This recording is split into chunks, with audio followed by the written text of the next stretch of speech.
la Biblia hebraica Stuttgartensia. Algunos de ustedes ya la conocen, yo les quiero mostrar un poquito la globalidad, qué es lo que trae una página de esta Biblia hebrea, que ustedes encuentran hoy día en el mercado, ¿ah? Los precios son variables porque existe tapa blanda, tapa dura, existen versiones de lujo, etcétera.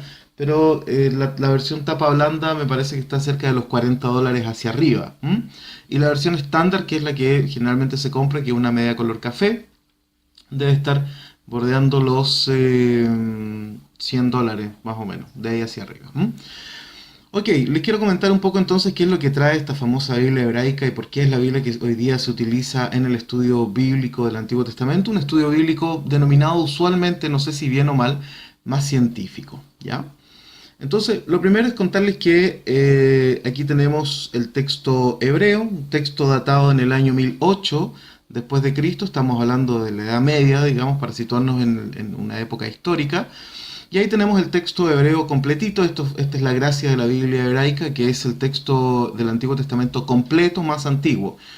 Hay textos más antiguos, por supuesto. Está, por ejemplo, el gran rollo de Isaías, que está datado cerca del año 150 a.C., pero como Biblia completa, digamos, de Génesis al libro de las Crónicas, es este texto. ¿M? Entonces, como primer lugar, contarles que trae el texto hebreo vocalizado con las Nikudot, entonces, para que los estudiantes de hebreo puedan leerlo, ¿eh? Las vocales están puestas en el texto. Además, en este sector de acá, si ustedes ven, de lejos no se ve tan bien, de hecho hay que acercarse bastante, hay un montón de notas escritas en hebreo, y esas notas son denominadas la Masora Parva. La Masora Parva son anotaciones masoréticas de todo tipo, anotaciones estadísticas, cuántas veces aparece una palabra en el texto hebreo, correcciones, de repente si hay una palabra mal escrita en la Masora Parva, entonces aparecerá la forma correcta de leerlo. Existe algo también que se llama un Kere Perpetuum, que son palabras en hebreo que aunque están bien escritas no se deben pronunciar, sino que debieran pronunciarse como están al margen, etcétera. Hay anotaciones de cuántas veces aparece algo, cuántas veces aparece una palabra al principio de un versículo, etcétera. Frases, cuántas veces aparece en la Biblia. O sea, la Masora Parva es un dato estadístico, y estamos hablando de la Edad Media, que los masoretas hicieron para justamente que los próximos copistas, quienes iban a trabajar el texto hebreo, no tuvieran problema en identificar ciertos inconvenientes, problemas u errores en el texto hebreo. Muy, muy interesante los datos que entrega la Masora Parva.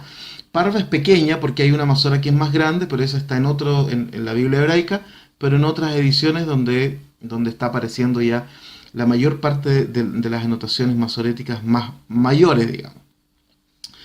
Otra de las características de la Biblia hebraica es esto que aparece acá abajo, se ve bastante pequeño, esto ya es casi tipo jeroglífico, si ustedes pueden ver, voy a tratar de acercarme un poco, no se ve tan bien, pero viene con un montón de anotaciones, algunas en hebreo, otras en griego, otras en siríaco, en la versión quinta, en latín, etcétera. Lo que está acá abajo, en el fondo, es lo que se le denomina usualmente el aparato crítico.